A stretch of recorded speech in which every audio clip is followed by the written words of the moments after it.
Olá, eu sou Alexandre Bruni Cardoso, sou professor doutor do Departamento de Bioquímica do Instituto de Química da USP. Lá eu coordeno um laboratório de pesquisa, o Signal Lab. Um dos nossos interesses é entender a divisão celular e o câncer. Esse é o assunto que eu vou falar para vocês hoje. Então, primeiro, o que é divisão celular? Divisão celular é o processo pelo qual uma célula se divide em duas células filhas, perpetuando o material genético. É um processo que é extremamente conservado, é uma das características que distingue os seres vivos dos seres inanimados. Então, todos os organismos, dos mais simples até os mais complexos, vão apresentar a divisão celular, uma característica importantíssima na biologia. E a divisão celular é crucial para o crescimento de partes do organismo, de um organismo como um todo, de plantas até os organismos até os animais, por exemplo. É importante para a reprodução de todos os organismos, dos mais simples, como uma bactéria que só tem uma célula. E no caso da bactéria, a divisão celular implica em reprodução, é um tipo de reprodução que a gente chama de reprodução assexuada, e até os organismos mais complexos, né, como nós, os seres humanos, que temos bilhões de células. Então, a divisão celular é importante para a nossa reprodução, é essencial para a nossa reprodução, e também para o nosso crescimento e, enfim, diversas outras funções que eu vou tratar ao longo dessa aula. Existem dois tipos de divisão celular, a mitose e a meiose. A mitose é a divisão celular na qual tem como consequência a geração de duas células filhas que têm a mesma quantidade de cromossomos, têm o mesmo número de cromossomos. Cromossomos são essas estruturas que eu estou mostrando aqui no esqueminha para vocês, onde está o nosso DNA, onde está o nosso material genético, né, de hereditariedade, e também o DNA ele exerce um papel central na regulação de tudo que acontece dentro da célula, de todas as atividades que vão ocorrer dentro de uma célula. Nós, seres humanos, temos 23 pares de cromossomos. Então, nós temos 46 cromossomos. Então, 23 cromossomos vieram da nossa mãe e 23 cromossomos são de origem paterna. E aqui, para simplificar, eu só estou ilustrando 2 cromossomos. E para a mitose acontecer, a primeira coisa que ocorre é a replicação do DNA, né, o DNA que está dentro do cromossomo. E aqui a gente tem o cromossomo replicado. E a gente vê que quando ele é replicado, ele continua ainda unido. Cada uma dessas partes, né, que foram replicadas, a gente chama de cromátide. E aí depois, numa fase seguinte, essas cromátides elas são separadas para os polos da célula. E esse processo é mediado por filamentos moleculares, chamados de fusos mitóticos. Então, eles puxam as cromátides, né, que são as partes do cromossomo que foi replicado, para os polos opostos da célula, e aí, finalmente, ocorre a cisão dessa célula, dando origem a duas células filhas com a mesma quantidade de DNA, né, portanto, o mesmo número de cromossomos. No caso dos seres humanos, uma célula de 46 cromossomos vai dar origem a duas células com 46 cromossomos. Isso daqui é visualização da mitose por um tipo de técnica que é a microscopia de fluorescência, né, que a gente usa muito no laboratório de pesquisa. E aqui a gente consegue ver a divisão celular em ação.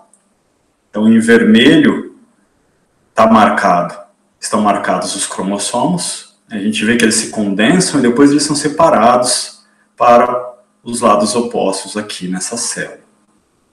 E aí em verde são aqueles filamentos que são denominados de fusos mitóticos, né? Eles têm essa função de puxar os cromossomos para os polos opostos. E aí a gente tem finalmente a cisão dessa célula e a divisão celular, a geração de duas células filhas. Então, para que esse processo ocorra, é necessário o envolvimento de milhares de reações bioquímicas e milhares de proteínas e outras moléculas.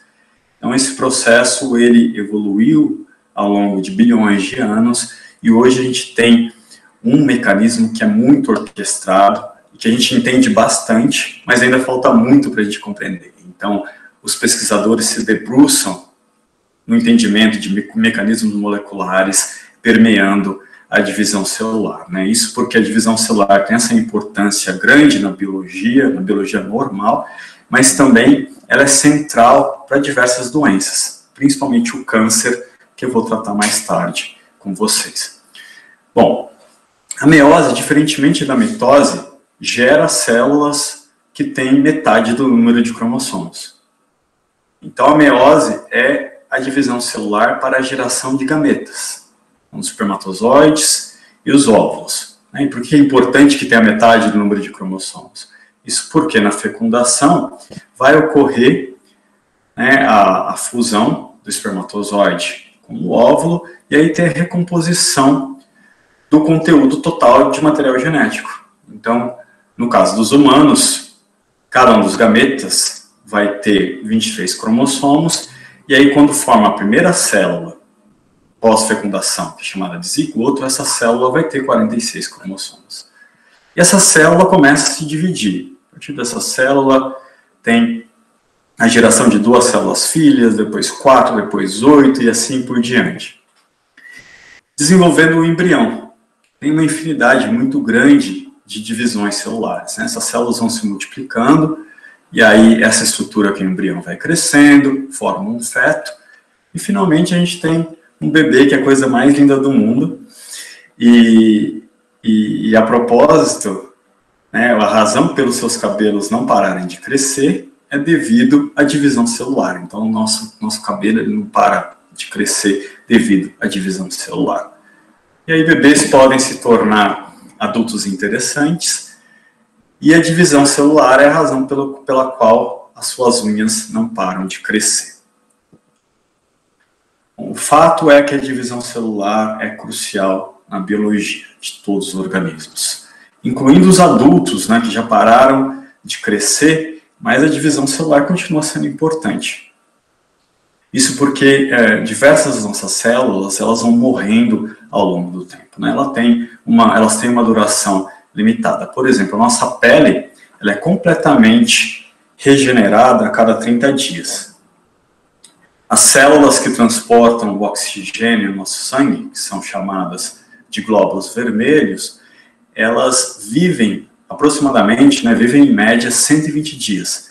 Então é necessário que ocorra a divisão celular para que essas células sejam repostas, né? E aí quem tem esse papel de reposição dessas células são células fonte, né? São células que a gente chama de células tronco adultas, que são encontradas no nosso corpo. E elas são mais ricas nesses órgãos que têm uma regeneração mais rápida, que tem uma alta taxa de morte celular e também de divisão celular. E o fígado é um órgão que ele tem uma regeneração bastante importante, bastante acelerada, uma capacidade regenerativa muito grande, né? E o fígado, por exemplo, se você remover um pedaço dele, ele volta a crescer e atinge um tamanho muito próximo do tamanho original. E esse crescimento é devido à divisão celular, é devido à multiplicação de células que ocorre. É super interessante que ele não passa do tamanho original, né? Então existe ali um sistema autônomo, uma regulação muito intrincada nesse órgão, que faz com que ele saiba qual o tamanho que ele vai ter, né? Então, no geral, todos os nossos órgãos eles têm essa capacidade. Existem sistemas moleculares que regulam o tamanho dos nossos órgãos. E aqui está ilustrada a capacidade regenerativa do fígado por essa pintura do Prometeu, que é um deus da mitologia grega, e ele foi punido por Zeus por roubar o fogo dos deuses. Ele deu fogo para a civilização, então Zeus ficou muito bravo com ele, e aí acorrentou numa rocha e garantiu que todos os dias uma águia viesse até o Prometeu e comesse o fígado dele.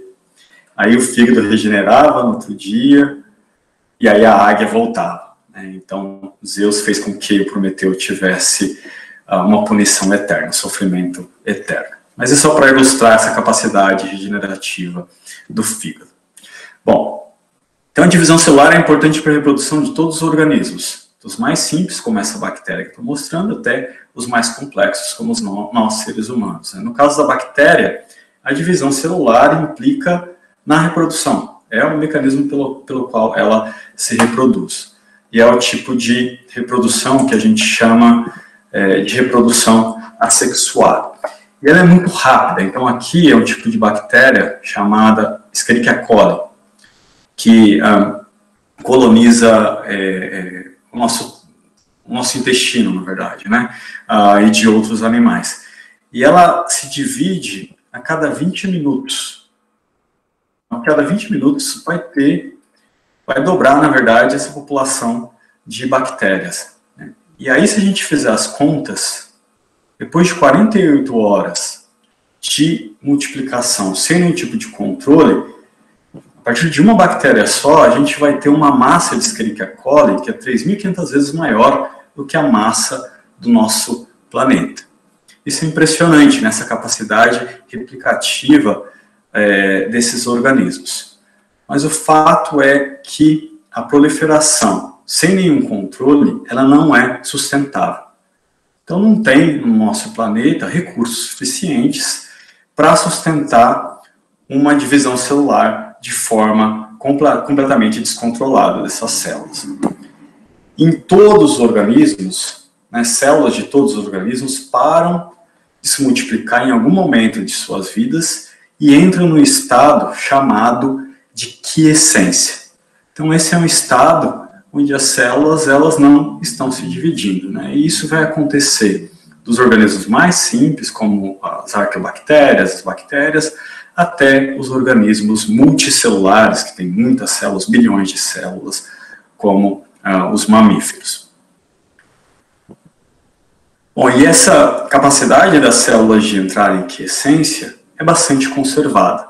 É tão conservada quanto a capacidade das células de se dividirem. E por que isso é bastante conservado? Né?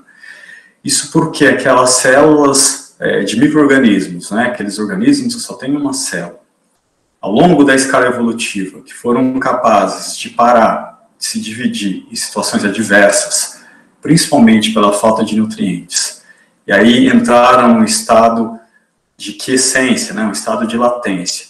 Depois foram capazes de acordar em situações favoráveis, perpetuaram, né, então tiveram sucesso evolutivo.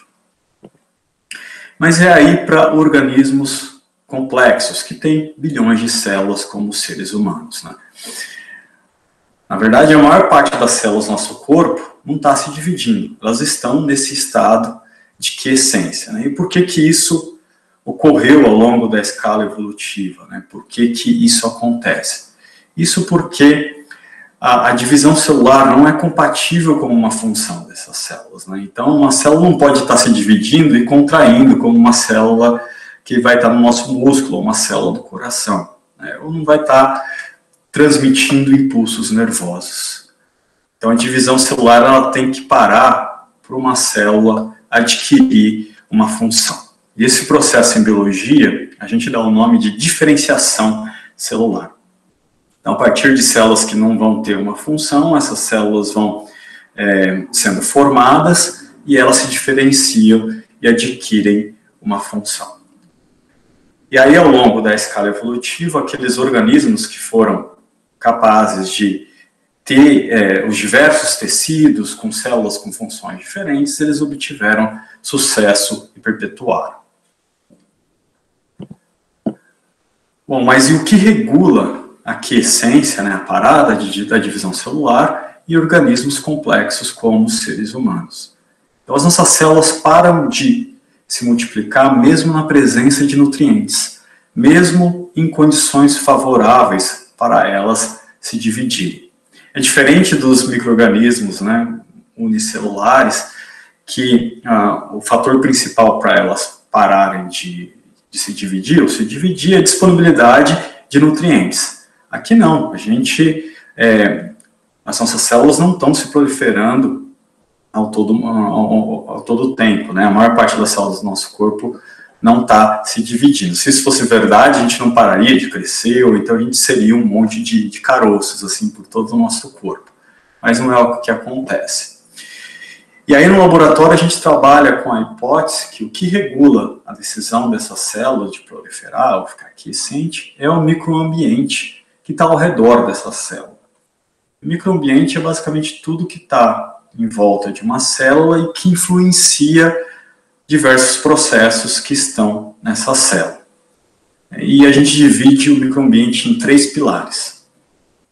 São as células vizinhas, que podem ser células do mesmo tipo, no mesmo tecido, ou então células diferentes que estão ali adjacentes, mas que produzem sinais bioquímicos e sinais físicos que influenciam essa célula. A arquitetura tecidual. Quando eu falo arquitetura tecidual, é a forma do tecido, e essa forma do tecido é uma fonte de sinais físicos que tem uma influência muito importante na vida de uma célula. E, finalmente, o terceiro componente, o terceiro pilar, é a matriz celular. E a matriz celular é um conjunto bastante complexo de moléculas grandes que são produzidas pelas células e ficam do lado de fora da célula, por isso que é extracelular. Elas formam uma matriz mesmo, então é um conjunto, uma rede, né, de fibras e filamentos que não só dão a forma para o tecido, né, são importantes para as propriedades mecânicas de um tecido, é o arcabouço daquele tecido, mas também é uma fonte de sinais químicos e sinais físicos que são percebidos por uma célula. E a célula, em resposta a esses sinais, ela modifica diversos dos seus processos. Então, uma molécula que vocês vão reconhecer, que é a parte da matriz celular, é o colágeno, né? O colágeno é a molécula mais comum, mas tem um número enorme de moléculas da matriz celular. Bom, mas o fato é que o microambiente regula a divisão celular. Então, ele regula essa decisão da célula de se dividir ou então de ficar quiescente. E a gente trabalha com essa hipótese, a gente tenta entender ao nível molecular como acontece essa regulação. E aí, em mais detalhes, né, como é que é a regulação de uma célula para se dividir? Então, o que ela precisa para se dividir? Obviamente, ela vai precisar de nutrientes, açúcares, aminoácidos e gorduras, que provém energia e também provém estruturas para a formação de novas moléculas necessárias para o crescimento e para a divisão celular. Mas só isso não é o suficiente. Se eu jogo uma célula de um organismo complexo, né, uma célula humana, por exemplo, em cultura, e eu só coloco para essas células açúcares, aminoácidos e gorduras, elas não vão se dividir. Elas precisam de sinais. Esses sinais são mediados por moléculas sinalizadoras. Um conjunto muito grande de moléculas que estão dentro da célula que ativam a divisão celular. E essas moléculas sinalizadoras são ativadas por sinais externos. Sinais que podem vir da vizinhança dessa célula, né? Ou sinais que podem vir muito longe. Eles vêm a partir de hormônios e fatores de crescimento. Quando eu falo que é muito longe, de repente uma glândula que está lá no cérebro, ela produz um hormônio que influencia o desenvolvimento e divisão celular do seu pâncreas, por exemplo. Então, existe uma regulação que é bastante complexa e ela acontece ao nível molecular. Então, não é só a presença de nutrientes que vai ser suficiente para ativar a divisão celular. Existem também fatores inibitórios.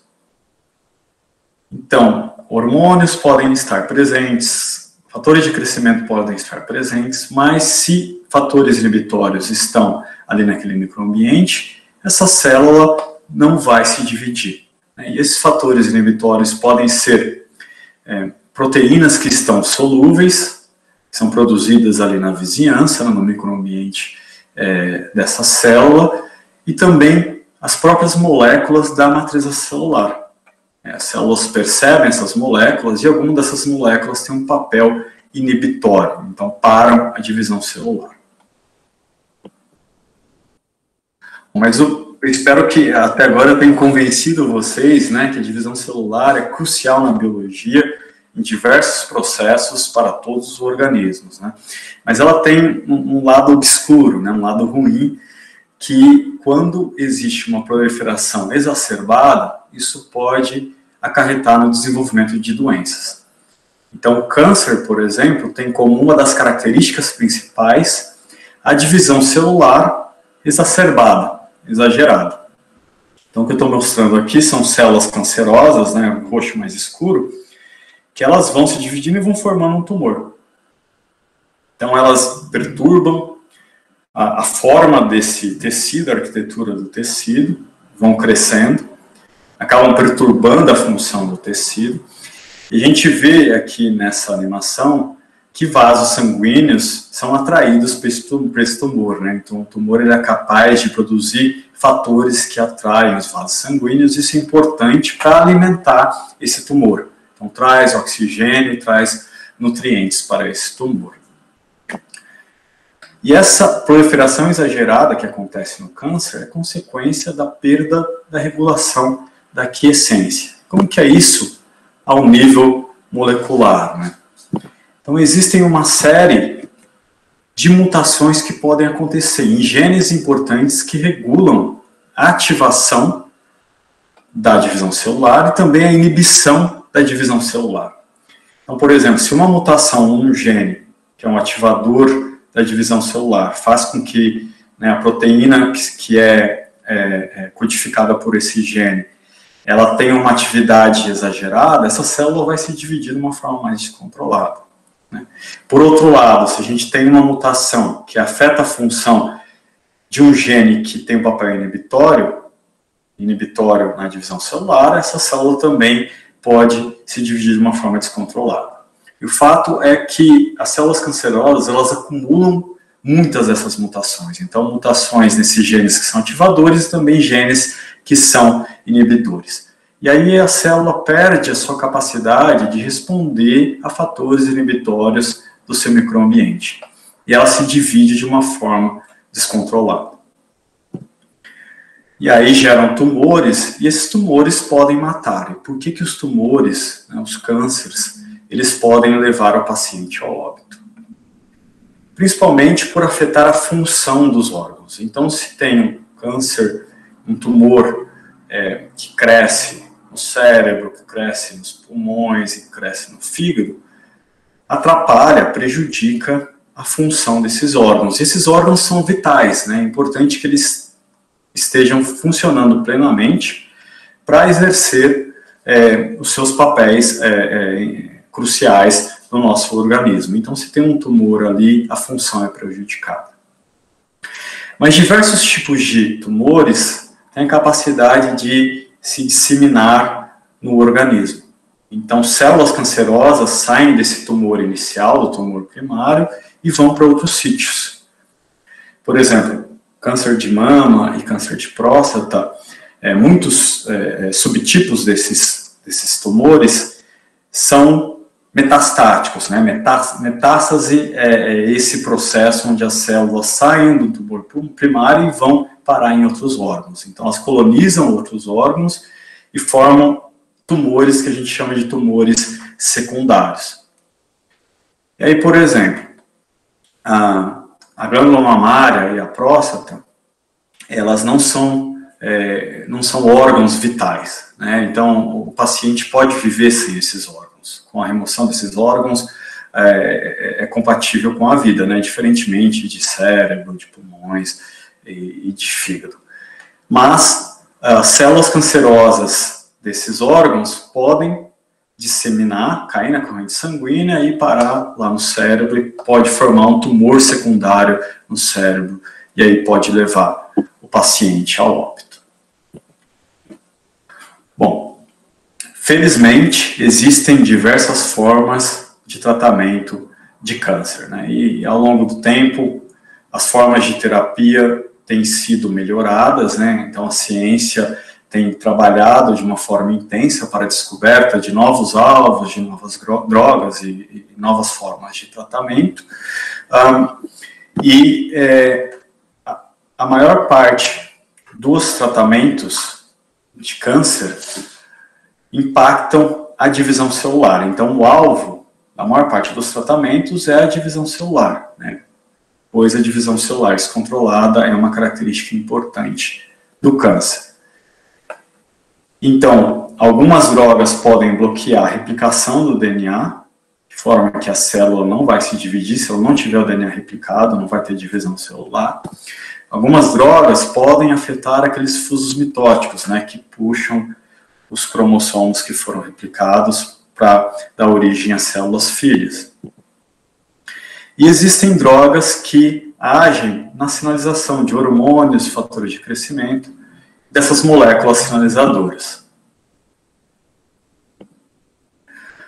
Bom, e agora eu vou descrever para vocês as principais formas de tratamento contra o câncer. A primeira delas é a cirurgia. Então, a maior parte dos tumores, né, são operáveis, então o cirurgião remove o tumor daquele órgão, e essa é uma das formas mais comuns de tratamentos. Mas a cirurgia nunca acontece, ou raramente acontece, de forma isolada. Então, no geral, o paciente, até antes da cirurgia, começa a receber algum tipo de medicamento e continua recebendo o medicamento depois da cirurgia, né? E o que a gente vê é que existe uma combinação de diversas terapias na tentativa de curar o câncer ou estender a vida do paciente.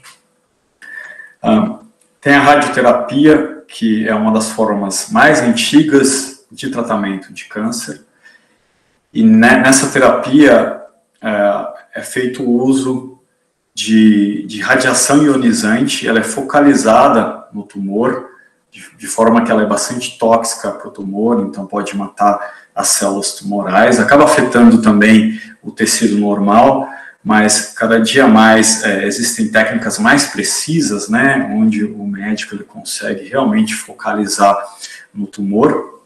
É ainda bastante utilizada para diversos tipos de tumores.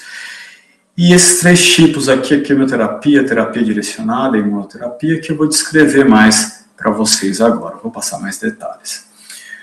Bom, quimioterapia. A quimioterapia é baseada no tratamento com drogas pequenas. São drogas que perturbam principalmente a divisão celular. Eu trouxe duas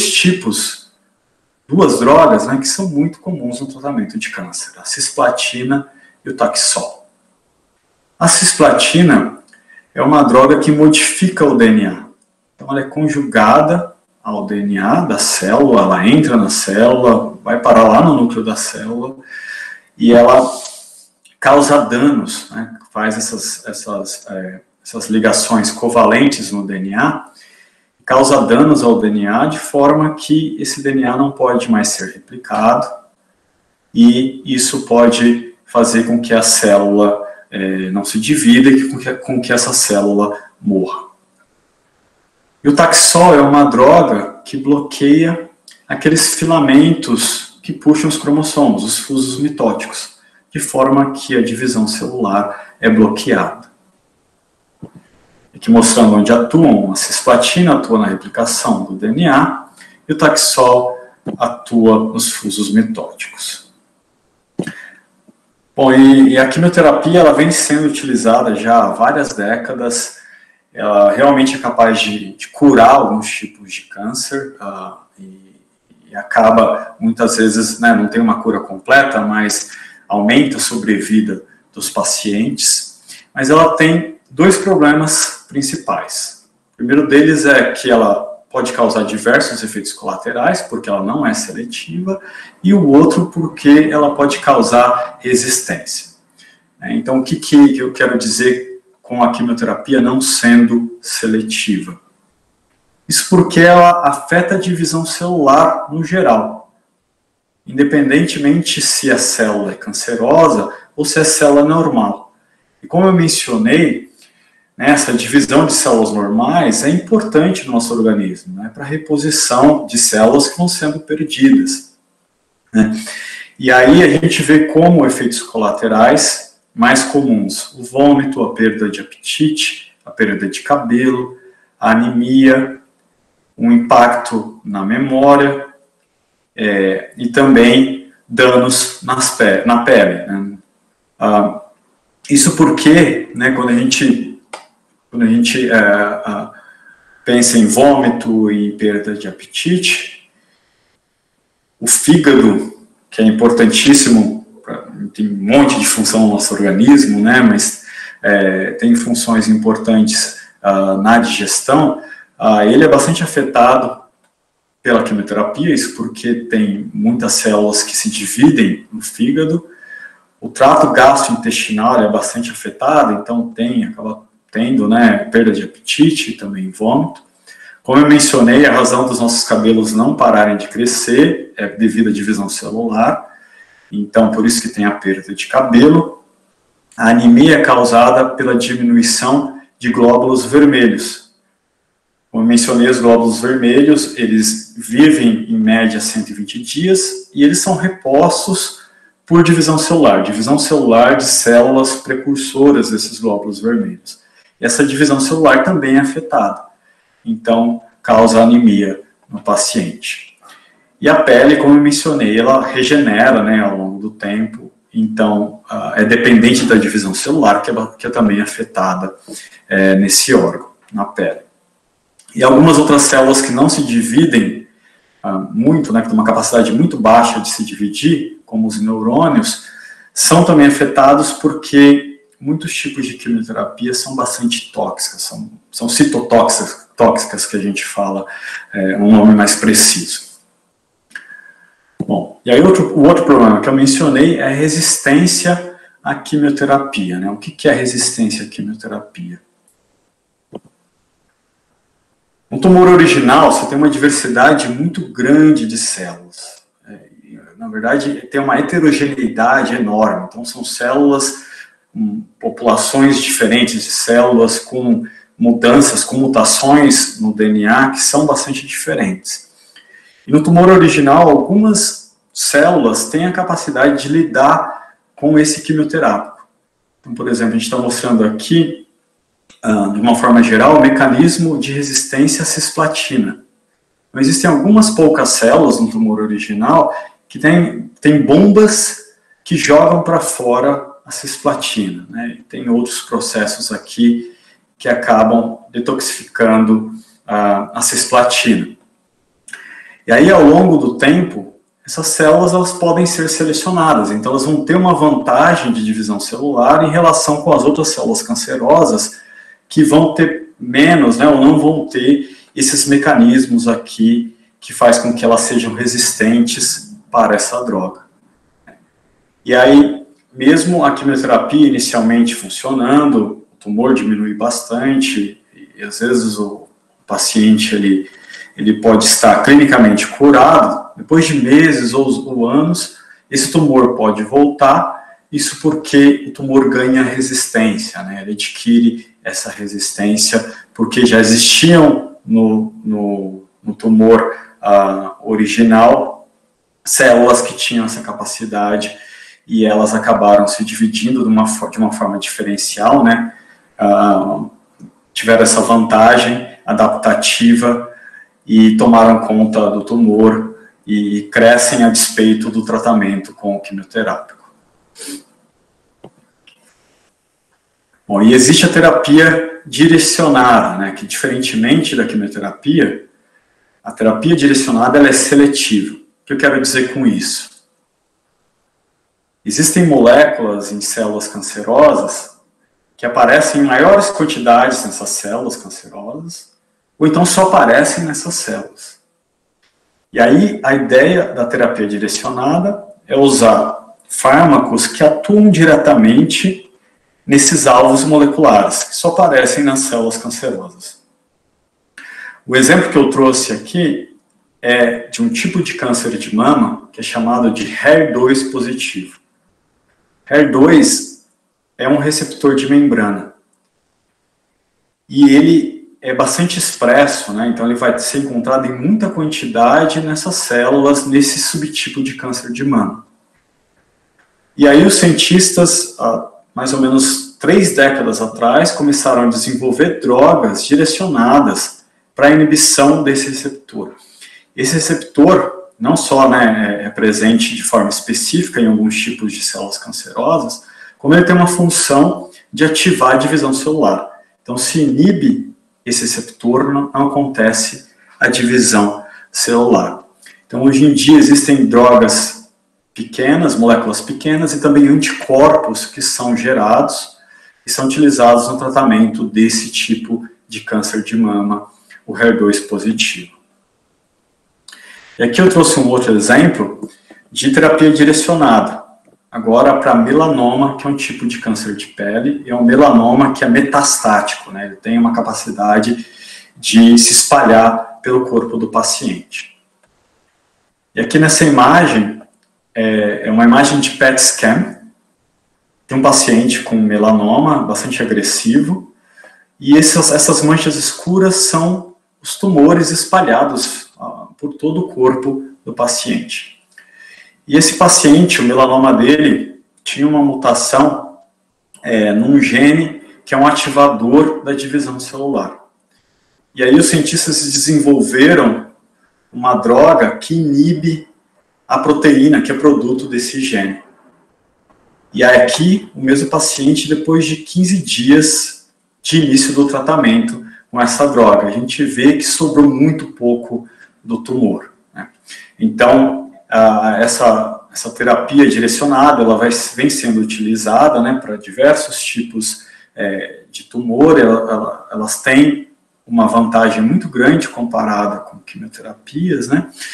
Mas ela também tem o problema da resistência. De forma muito parecida que eu mostrei para vocês para a quimioterapia, essas terapias direcionadas também podem resultar em resistência no tumor. Então, o paciente ele pode ser curado, passar anos levando uma vida normal, e esse tumor pode voltar a aparecer. Bom, e finalmente, o último tipo de terapia que eu vou falar é a imunoterapia. A imunoterapia usa de uma ferramenta que o nosso próprio corpo tem, que é o sistema de defesa, o sistema imunológico. Então, o nosso sistema imunológico é capaz de reconhecer células e organismos estranhos ao nosso organismo. E as células tumorais, por carregarem um número muito grande de mutações, ao longo da progressão do tumor, elas podem ser bastante diferentes. Então, elas ficam muito diferentes quando comparadas com as células normais. E as nossas células de defesa podem reconhecer essas células tumorais e podem matar essas células tumorais. Mas ao longo da progressão tumoral, algumas células cancerosas têm a capacidade de enganar o sistema imunológico, de enganar essas células de defesa. E o que acontece? Então aqui a gente tem uma célula de defesa chamada de célula T, que ela tem uma capacidade de matar células tumorais, né? E aqui é a célula tumoral. Mas as células tumorais, algumas delas, produzem uma proteína que se liga a um receptor que está na célula T e inativa essa célula T. Agora a célula T, a despeito de reconhecer a célula tumoral, ela não é capaz de matar a célula tumoral. Então, assim, existem diversos tipos de imunoterapia. O que estou mostrando para vocês aqui é um mecanismo mais geral, né, de imunoterapia, e a forma mais comum que os cientistas têm encontrado para usar do sistema imunológico para matar as células tumorais, né? Então, qual foi a estratégia que os cientistas desenvolveram? Eles desenvolveram moléculas que são capazes de se ligar a esse receptor, o PD-1, que é encontrado nas células T, e agora as células T não vão ser inativadas, e elas são capazes de matar as células tumorais. Então, esse tipo de terapia é a mais nova comparada com as outras que eu mostrei para vocês. Então, ela começou a ser desenvolvida, testada em pacientes há poucos anos, entre 5 e 6 anos mais ou menos, apesar dela ter sido desenvolvida ao longo de décadas, né? Então, foram décadas de investigação em laboratórios de pesquisa para se chegar nessa forma de tratamento. Mas ela é bastante promissora, ela tem muito pouco efeito colateral, né, comparado com as outras terapias, e ela tem uma capacidade de trazer menos resistência ao tratamento. Bom, e aqui eu trouxe um vídeo dessas células de defesa em ação.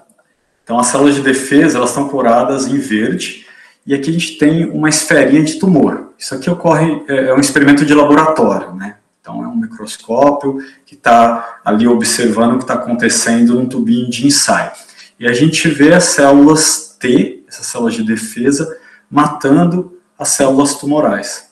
Elas vão ali invadindo esse tumor e elas vão ali desfazendo essa estrutura, né, ilustrando como é esse mecanismo de defesa, né, de morte pelas células T. Bom, o fato é que, como eu mencionei, para tratar o câncer, não só uma estratégia é utilizada, mas diversas estratégias são utilizadas, e hoje em dia os médicos eles têm uma caixa de ferramentas bastante grande, várias opções de tratamento. E hoje em dia, cada vez mais, a gente está chegando numa medicina que é personalizada. Então, o paciente é tratado de acordo com as suas características e também de acordo com características moleculares do câncer. E esse tratamento, né, essas formas de tratamento de câncer que a gente tem hoje em dia, foram desenvolvidas graças à pesquisa que é feita nos laboratórios. Laboratórios como os que a gente tem na Universidade de São Paulo, em outras universidades no país e no mundo, né, em institutos de pesquisa também.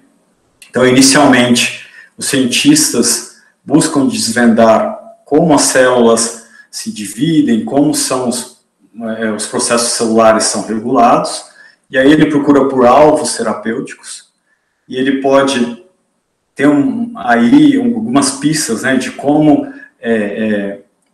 bloquear a divisão celular, por exemplo, né, e aí depois de, por exemplo, ter uma indicação, ok, parece que esse medicamento aqui, ele tem uma ação antiproliferativa, né, esse medicamento é testado em animais, e finalmente, depois de testes em animais, ele é testado em pacientes, e ele pode ser utilizado como uma forma de tratamento. Mas o fato é que existe um ciclo aqui, né? E as formas de tratamento vão evoluindo ao longo do tempo. Depois de passar pelo laboratório de pesquisa básica, trabalhando com células isoladas, depois animais, depois chega no paciente. No paciente, ainda nesse estágio, os estudos vão acontecendo, e pode, então, continuar esse ciclo, né, voltando a ter mais estudos para ter melhores formas de tratamento nos laboratórios de pesquisa básica, e assim a gente tem um ciclo que tem como objetivo trazer melhores formas de tratamento e tratamentos que podem estender a vida dos pacientes e também, finalmente, trazer a cura de diversos tipos de câncer. E toda essa pesquisa básica, ela só é possível com o financiamento de agências de fomento à pesquisa. Então, o nosso laboratório, por exemplo, é financiado pelo CNPq e pela CAPES, que são agências federais, pela FAPESP, que é uma agência estadual, e pelo Instituto Serrapilheira, que é o primeiro instituto privado no Brasil que financia a pesquisa científica. No ano de 2018, a gente obteve recursos no Instituto Serrapilheira e financiou parte dos nossos projetos. E todo esse trabalho de pesquisa básica é desenvolvido nos laboratórios, nas universidades, nos institutos de pesquisas, por alunos de mestrado e de doutorado, também pós-doutorandos, altamente qualificados, e que precisam de bolsas dessas agências financiadoras para exercerem as suas atividades. Então é isso, muito obrigado.